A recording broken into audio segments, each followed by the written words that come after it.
부산지인 믿음의 가족 여러분, 봄 같은 하나님의 은혜가 여러분의 삶 속에 가득하시기를 바랍니다.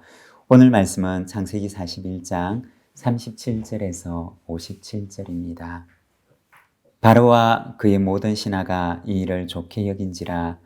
바로가 그의 신하들에게 이르되 이와 같이 하나님의 영에 감동된 사람을 우리가 어찌 찾을 수 있으리요 하고 요셉에게 이르되 하나님이 이 모든 것을 내게 보이셨으니 너와 같이 명철하고 지혜 있는 자가 없도다.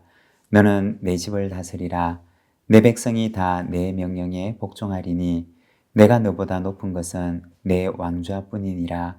바로가 또 요셉에게 이르되 내가 너를 애굽 온 땅의 총리가 되게 하노라 하고 자기의 인장반지를 빼어 요셉의 손에 끼우고 그에게 세마포 옷을 입히고 금사슬을 목에 걸고 자기에게 있는 버금수레에 그를 태우매 무리가 그의 앞에서 소리 지르기를 엎드리라 하더라.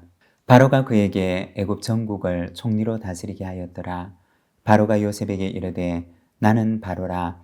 애굽 온 땅에서 내 허락 없이는 수족을 놀릴 자가 없으리라 하고 그가 요셉의 이름을 사브나 바네아라 하고 또 온의 제사장 보디베라의 딸 아스낫을 그에게 주어 아내로 삼게 하니라. 요셉이 나가 애굽 온 땅을 순찰하니라. 요셉이 애굽 왕 바로 앞에 설 때 30세라. 그가 바로 앞을 떠나 애굽 온 땅을 순찰하니 7해 풍년에 토지 소출이 심히 많은지라. 요셉이 애굽 땅에 있는 그 7년 곡물을 거두어 각 성에 저장하되 각 성읍 주위에 밭의 곡물을 그 성읍 중에 쌓아둠에 쌓아둔 곡식이 바다 모래같이 심히 많아 세기를 거쳤으니 그 수가 한이 없음이었더라. 흉년이 들기 전에 요셉이 두 아들이 나되 곧 온의 제사장 보디베라의 딸 아스낫이 그에게서 낳은지라. 요셉이 그의 장남의 이름을 므낫세라 하였으니 하나님이 내게 내 모든 고난과 내 아버지의 온 집 일을 잊어버리게 하셨다미요. 차남의 이름을 에브라임이라 하였으니 하나님이 나를 내가 수고한 땅에서 번성하게 하셨다 함이었더라. 애굽 땅에 7해 풍년이 거치고 요셉의 말과 같이 7해 흉년이 들기 시작하매 각국에는 기근이 있으나 애굽 온 땅에는 먹을 것이 있더니 애굽 온 땅이 굶주림에 백성이 바로에게 부르짖어 양식을 구하는지라. 바로가 애굽 모든 백성에게 이르되 요셉에게 가서 그가 너희에게 이르는 대로 하라 하니라.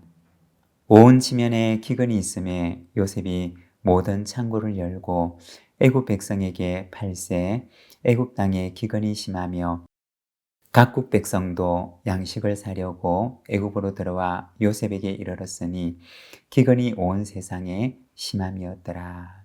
아멘. 오늘 우리가 함께 읽은 말씀에서는 요셉이 애굽의 총리가 되어 온 땅을 다스리는 모습을 보여주고 있습니다. 41절에서 43절의 말씀입니다.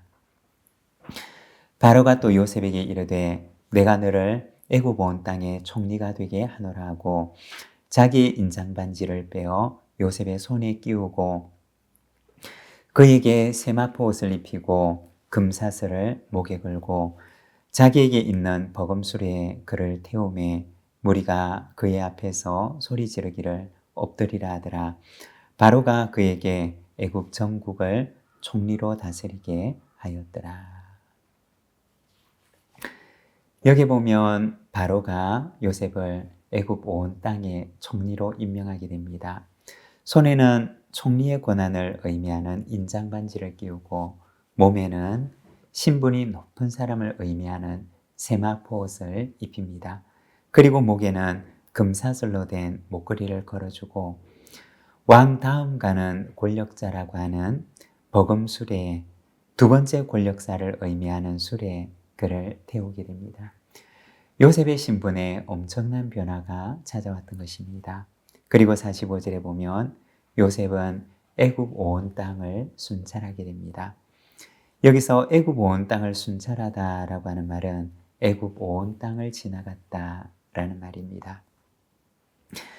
직임을 받자마자 그는 자신에게 맡겨진 직무에 최선을 다하는 것을 보여주는 것입니다. 요셉에게 맡겨졌던 직무는 곡물을 수집하고 관리하는 것이었습니다. 이것을 위해서 그는 애굽 온 땅을 다니게 됩니다. 51절과 52절입니다. 요셉이 그의 장남의 이름을 므낫세라 하였으니 하나님이 내게 내 모든 고난과 내 아버지의 온 집 일을 잊어버리게 하셨다 하며 차남의 이름을 에브라임이라 하였으니 하나님이 나를 내가 수고한 땅에서 번성하게 하셨다 함이었더라. 요셉이 애굽에서 결혼을 하고 자녀들을 낳게 됩니다. 첫째 아들을 낳고서 그를 므낫세라고 부릅니다. 므낫세라고 하는 이름은 있다라는 뜻입니다. 그러니까 지난날의 수고와 고난을 잊게 하셨다라는 의미입니다. 아버지의 집에서 그가 겪었던 일, 그리고 애굽에 와서 그가 경험해야만 했던 그 고난들을 모두 잊어버릴 정도로 하나님께서 그의 삶을 회복시켜 주신 것입니다. 그리고 둘째를 낳고서는 에브라임이라고 부릅니다. 에브라임이라는 이름의 뜻은 번성하다라는 뜻입니다. 여러분, 번성하다라는 말을 들으면 혹시 생각나는 말씀 있지 않으십니까?